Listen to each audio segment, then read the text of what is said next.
Welcome to the Point Noted Podcast with your host, Johnny B, and co-host who shows up whenever he wants to, former NFL player Rashad Barksdale. It's raw, unfiltered, and no topic is off limit. We talk sports, entertainment, culture, and a whole lot of random shit. Let's get to the point. Welcome to the show, ladies and gentlemen. This is the Point Noted Podcast, and I'm your host, Johnny B. So I know you're thinking, where's Rashad? Yeah, that's what I'm thinking. Where is Rashad? You know, you're out there tripping and slipping, doing this thing. My man is mid-30s, but training for over 40 tournament that he can't participate in until he's in his 40s. So, like, bro, you can't train 5 years for a tournament you're not going to be part of anytime soon. Like, just chill. Come play with the young fellas, but that's what I do. I play with the young dudes, them 18, 19, 20s. They look at me like, oh, man, you're an old man. I'm going to tell his ass up. But nah, young blood, you going to get this whooping. You going to get this work. That's how I roll. So I got to put Rashad up on game so he can get on that. So what's going on out there, man? It's the weekend. It's beautiful out here. Out here in New York, we're in the mid-60s. We'll probably touching 70s, so I'm excited about that. I'm going to get a chance to go out there. Run around a little bit, do some workout. I know Rashad kept making fun of me because I got the Peloton bike and I got the mirror workout. Look, I'm just trying to do what I got to do to stay in shape, right? I don't have all that equipment he has in his garage, lifting and doing crazy lunges and crazy squats. I don't have that. I'm not pushing cars and pushing tires around to get fit. So I got to do mine a little more subtle. So I got the mirror workout, doing my yoga, my Pilates, my stretch workout, and I hop on the Peloton bike, and I do like a 25 sneak ride. So if you got a Peloton bike, you know what I'm talking about. It's a beautiful thing, man. If you can do the classes, you can actually just ride and just watch a scene of somewhere in like Europe or California or some just really, really nice side where somebody already like got a video of it. So you're just looking at it, and it feels like you're actually out there riding around, you know. And just like you're part of that scene. It's a beautiful thing. If you've never tried that, you got to jump on that and get that going. But what are we talking about today, though? So, you know, let's get to the point a little bit. There's a few things out there going on. So the NBA is thinking about canceling the season, which obviously LeBron's not feeling that. I think the league is looking at canceling the season and then hopefully they can start a new season on time. But if they do have to, resume the season, then they might have to not start the new season until December. Look, as fans, we want the games now, right? I want to be able to turn the TV on, watch the Knicks, watch the Nets. And I know you're thinking, who the hell watch the Knicks? Listen, they're still fun. They may be a disaster, but we New Yorkers, we still like to watch our team. So I like to get on there, at least watch the Knicks play, the Nets play, the Lakers, the Clippers, but like Bron said, no, we don't want this season to be canceled. We want the season to come back so we can finish out the season. Let's finish out what we started. There's no point in us canceling the season, but I get it, right? I get it. Because what Bron is thinking is, look, we just beat the two best team in the league right before COVID-19 got all crazy on us, right? Back-to-back games. Beat the Clippers and beat the Bucks, right? So the Lakers got this new feeling like they went from, we can win the season to shit. We might actually win the season. We just beat the two best team in the league, at least according to popular opinion, right? So let's bring the season back so we can pick it up where we left off and hopefully we can get a ring. But not so fast, my G. Not so fast. Just think about it. The Clippers already beat the Lakers twice this year before the Lakers actually got one, and that was a close one. The Lakers got destroyed in Milwaukee, right? We forgot about that, and we start talking about, they're like top of the league because they just beat the two best team in the league. No. What about the other game that they lost? In my opinion, they're still the top 5 team. Right? I still think the best team in the league is the Bucks, the Clippers. Then, you put the Lakers in there. Then now Toronto in there. And honestly, after that, is anybody's guess, really. Who's number 5? I don't know. The Celtics, maybe? Can't be the Sixers, right? So, but not so fast, man. The Bucks and the Clippers, they are a really good team. I don't see the Lakers beating them in a 7-game series. That game is going to go 6 or 7 with the Clippers or the Bucks winning. Yeah, the Lakers are nice. They look good, but I'm just not sure they're going to be able to put that, muster that energy together to be able to beat the Bucks and beat the Clippers in a 7-game series. Now, obviously, the strategy was to save LeBron early, put him on Giannis. He can handle Giannis, right? He's still quick enough to slide. He's strong enough to not get bullied by Giannis. And he's a smart guy, so he knows how to play defense, uses age, uses length, uses everything he's learned over the last 15 years, 18 years, whatever it's been in the league. So I think that's a really good strategy there to have LeBron wait till the second half, third or fourth quarter to start playing D on LeBron on Giannis. Otherwise, it would have probably fouled out early. And he got AD on him. And I think AD pretty much, he got his buckets. So that's a good thing right there. But you have to expect the Bucks to make changes to that. If they don't, then coach got to go. The same thing happened with the Bucks last year against Toronto. They never made adjustment, right? Toronto decided we're going to pack it in, let Kawhi guard Giannis, and let Siakam, what's my boy's name, Ibaka, Gasol, let everybody else pack it in and wait for that drive.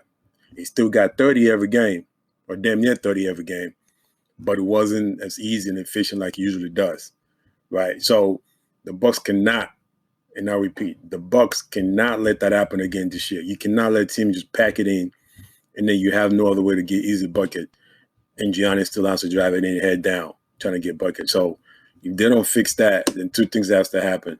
They got to make a lot of roster changes. I'm talking 2 new starters, shooters preferably, or the coach might have to go so they can figure another way to change Giannis' training method and his offensive repertoire. But, yeah, I know there's rumors out there. A buddy of mine texted me and said, listen, man, Giannis needs to go to the Warriors where you have shooters around him. He's got Draymond as his fourth. Giannis playing small forward. You got Steph. You got Clay. They're going to have another guy, a bunch of young guys in there. They can win 5 straight. Yeah, maybe. But I don't see Giannis living. And I know everybody say, I'm not living. I want to be here. I want to play 20 years here like Kobe did for the Lakers or like everybody else did or like Reggie did for the Pacers. I want to stay here and win a championship here. And honestly, I believe when the guy said that, they meant it. But, things happen, man, and people change, right? So, personally, I don't see Giannis living, but if he does, I get it. But for now, I'm sticking to my opinion that he's not living. He's staying right there. They just got to get the players around him, man. You got Chris Middleton. They got some really, really young good guys on that team. Just got to add a little bit more firepower. And it's crazy saying that because they're like a top 3 offensive team in the league. But you know how you score points, but it's really how you score it. But like, you know how you can score, but really can you score when the game matters? Like, because you're doing all of that because you're running and gunning. And you got Giannis getting easy access to the bucket. But when teams start closing that space, can you still score, though? That's the issue. It's not that they can't score, but can you still get those easy buckets when the likes of the Raptors and the Lakers and the Clippers pack it in? Because those teams got length and they know how to play compact defense. So Bucks going to figure it out, and I think they're going to be fine if they do. But we're not going to slip on the Clippers either, man. That's a great squad. That is a really good squad. PG's getting better. Shout out to my boy PG, man. Been a fan since day one. And, of course, Kawhi. Team Kawhi all day. They're coming Kawhi for a reason. If you don't know, now you know. Baby. All right, so that's some NBA stuff for you, man. I'm really hoping it can come back because I want to see the season get back on. We need something to watch. I'm tired of seeing horse racing on TV. I don't even know who the hell these horses are, man. They're on TV every goddamn weekend. But it's good to see some of these old NBA games coming on TV. NFL knows got some stuff we can watch. But goddamn, I want to see some new games, man. Some new games to watch. I'm tired of this. You know what I'm saying? So, but speaking of athletes, if you heard the last episode with Rashad and I, so we were talking about athletes, right? Why are we athletes? Why are these kids going to college to play ball and then go to the league to play ball? Is it for the money, right? And then when you get to the league, be it NBA or NFL, are you just there to make money? Are you there to make Pro Bowl? Are you there to win? Because really, I mean, look, everybody would say, I want to win championships, right? But are you making moves towards winning championship? And what does that really mean, making moves towards winning championship, right? So Rashad's arguing that, he's okay being an average player in the league, and getting 5-4 rings. But who the hell wants to be in the league from day one and decide I want to be an average player? Like who the fuck in the league thinking, I'm going to go to the NBA, just make me the 6th, 7th man, let me get paid, get a couple of rings, and I'm good. I don't know who feels like that. No one thinks like that.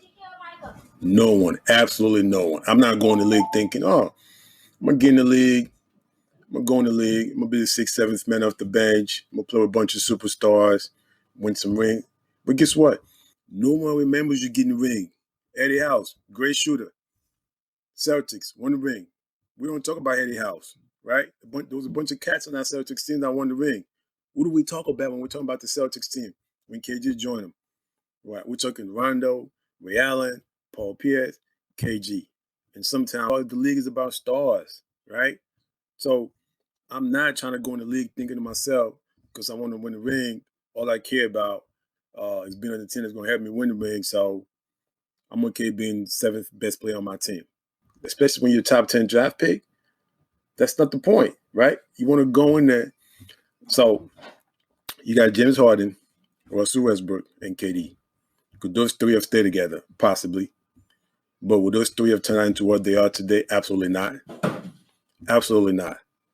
We saw how better, improved, and the type of player Russell became when KD left. KD never changed. Still the same sniper. Right. Still the same slim ripper. Still the same killer. Love his game. And in OKC, I was a big KD and Russ fan. Just love how they both play. Opposite type of player, but they were just killers, straight up.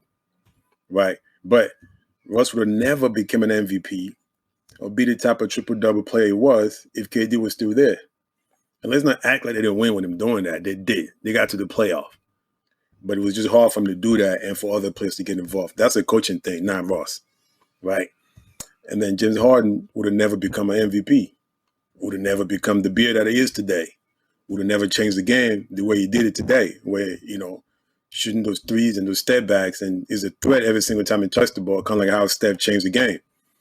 Those things would have never happened, right? So why would James Harden want to just settle for being one of the three when he can be the man on his own team and contend for championship? Like, championship is not guaranteed. All three could play together and have an injury every single year, which could have derailed their opportunity and their path to being champions. KD could have got hurt, leaving Russ and Harden to 5-4, and then they lose in the playoff. Russ could have got hurt, or Russ and Harden could have got hurt. Really, I think the right thing for those boys to do, they could have played another year or two together, probably, right? I mean, because they just went to the finals, they probably could have tried again or whatnot. But I'm just saying, we would have never got these three superstars that we have today if they had stick together. And I know what you're thinking, but the Warriors did it, right? But the Warriors did it. And then KD came in, and the Warriors did it with four stars. Nah, the Warriors had an identity. Clay was a straight shooter. It's easy to play with shooters. Guys that just catch and shoot. When you're talking about Russ, KD, and James Harden, all those three were not just catch and shoot. They were all ball handlers, right? I mean, KD can play without having to pound the rock, but all three dudes need the ball in their hand in order for them to be, to have fun and to do what they do best. We see how James Harden play, and we see how Russ play. So that wouldn't have worked. But Clay fit in perfectly with Steph, because Steph pound the rock a lot, right? But Clay just be waiting like a sniper, right? Just waiting, catch it, flick the wrist, let it go. None but bucket, right? So it's easy to play with a guy that does that. So it's really two different things. But like I said, as an athlete, you're not coming in the league and thinking, I want to win a championship. So what I'm going to do, I'm going to settle for being average. I'm going to settle for being the 5th, 6th best guy, whatever team draft me. Guess what? You will never be that. If you come in with that mentality, you will never be that. When you have a low expectation of yourself, you will probably finish lower than you expected, than you think you can be. But if you have a high expectation, then you're either going to line higher, or you can be right there in the middle. But you cannot come in into I want to win the ring, so let me go ahead and hop on this team. And then you got a team drafting you top 5, and you're out there talking crazy out of the side of your neck, talking about, I just want to have 6 points a game, 5 rebounds, you know what I'm saying? Put me on the bench, let's sip some Kool-Aid, talk with the other guys on the bench. When you need me, I'm ready. Nah, fuck that. We're not drafting you for that. We could get anybody else to do that. Anybody else. Hell, we got guys on the bench not doing that. The hell we drafting you for? Right? Nah. So athletes wants to win, but when you drafted high, your priority, your goal, your potential for being that high of a draft pick is to come in and take over a franchise. And that means we can build around you. So that means we're going to have you averaging 2010, something around that, right? All-star, all first team all NBA, second team all NBA, whatever. We're going straight to the playoffs. We're going to the finals. We're getting a chance to win one or two. That's what it is, right? I'm not drafting it to come sit on my bench. I can get that from guys in the D League right now, from guys overseas. I can go draft a dude from high school and he can do that, right? So, Rashad, if you're listening, right, we need to correct that mentality of yours. Want to be average and average 7 points. I'm not having that, right? So from this moment on, you're no longer going to be in my basketball team because now I get it. This is why we've been losing all those tournaments. I'm passing you the rock and you just straight up just dribbling to nowhere, right? So you and Richard are no longer on my team. I'm tired of y'all losing. I have a winning mentality, but every time I play with you, all we do is lose, man. I'm not passing no more. Matter of fact, I'm not playing with y'all no more. I'm getting Aggie on my squad, and we're good because all Aggie wants to do is get buckets. All right? So, Rashard, you've been noted, man. You're off my team. All right? You can be any other team. You can get this 30 I'm going to drop because that's what I do. I drop 30 every single time. There is no stopping it. Right? So, another thing we got to touch on, snitching. Is it really snitching when you're helping your friend understand it's being done wrong? Right? It's not. It is not. If I see my dude's girlfriend on his side smooch with another dude, it is my responsibility and duty to tell my guy. Matter of fact, I'm taking pictures. I'm recording the audio of what they're talking about. I'm going to stop following them. I'm telling straight up because I got to protect my dude. That's my dude. He can do whatever he wants with his girl after I tell him. Right? That's what I'm supposed to do. Protect my friends. So if I see him being done wrong, I'm going to step in. Because guess what? If somebody is swinging on my buddy and I'm there, what am I doing? I'm swinging, right? I'm jumping in, breaking up a fight, right? Or helping him out if he's getting beat up. So what's the difference? If I see his girl cheating on him, why can't I step in and be like, yo, your girl's foul. Your girlfriend is foul. She wilding out. She out here. She for the streets. You got to let that go. Got to go to church and find you a new girl. One of them girls is sitting in front. Covered up, right? We get you one of those, right? Listen, this whole thing, we got to get it. We got to get it right, man. It's not snitching when you're trying to protect your family or your friends, right? And I'm not telling you to go tell on drug dealers and gangsters and then you get in trouble. I'm not telling you that. That's on you how you want to handle that, right? But I'm talking about relationship-wise. If I see my girl boyfriend cheating on her, I'm telling her. And if I see my dude's girlfriend cheating on him, I'm telling him. Because that's family. Anything else that involves the cops, well, you just figure it out what's best for you and yours. I'm not here to tell you how to handle it because I'm not getting in front of that. No. It's in too many movies. And it didn't end well with a lot of people to be telling. So I'm not here to tell you what to do in that. That's my story. And I'm sticking to it. Right? So, but for y'all who live in New York, you understand that things are getting shut down. The school year is over. If you have kids, that's tough. I can only imagine how crazy they're driving you at home. So no school for the rest of the year, not until the fall. They're trying to figure out how to handle this whole COVID-19 situation for the fall year. It's going to be really interesting how what kind of solutions they come up with. And for me, coaching is tough because I love to coach. If you know me, you know I'm coaching U16 soccer boys. I'm coaching U11 soccer boys, and I'm a college soccer coach. So it's kind of tough to think about what's going to happen in the fall. Am I going to be able to coach? Right now, I'm not even thinking the spring season for my U16 boys is going to happen. The league has been suspended indefinitely. Not sure when it's coming back. Because when they do come back, how are we really approaching this? Are the players wearing masks while they're playing? That's not safe. That's not healthy.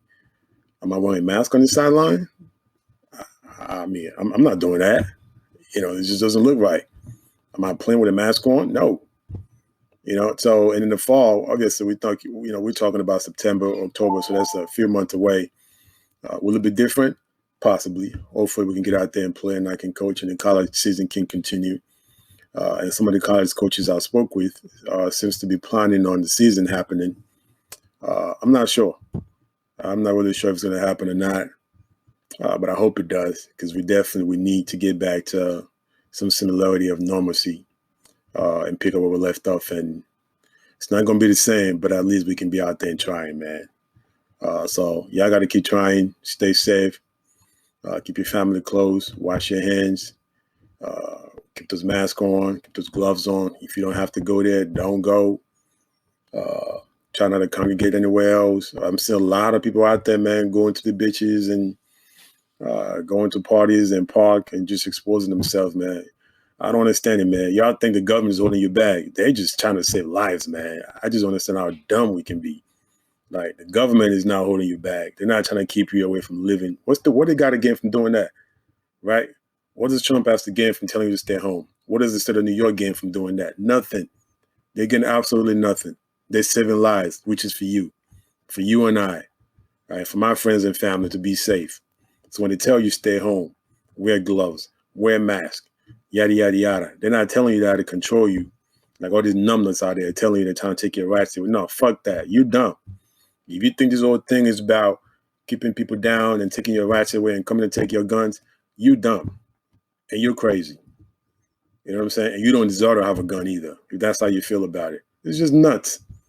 People in Michigan protesting and all that, all these white militias going to the government house and government offices with a gun. Man, black man can't even put his hands in his pocket without getting shot. You got dudes out here carrying in a government building. It's just crazy, man. America's one wild ass place, boy, I tell you. But I'm not going to run into that. That's for another topic, another episode. So listen, appreciate y'all tuning in. Follow on Twitter at PT Noted, on Instagram. Point Noted, one word. And I think at PT Noted on Instagram as well. You can find us on there. Twitter, check us out. Send your messages up here, man. We'll try to read it. If you got any topic you want Rashad and I to talk about, or you want me to rant about, just let me hear it. I got you. And I'll pop it out here for you, man. We got some really, really interesting interviews coming up. So please, while you're listening, hit the follow button, subscribe button, Spotify, iTunes, Twitter. We're there. We're everywhere, man. Follow the movement, support the movement. You know what I'm saying? Be part of this, man. And, one love, man. All right? You've been noted. Let's get it cracking, y'all.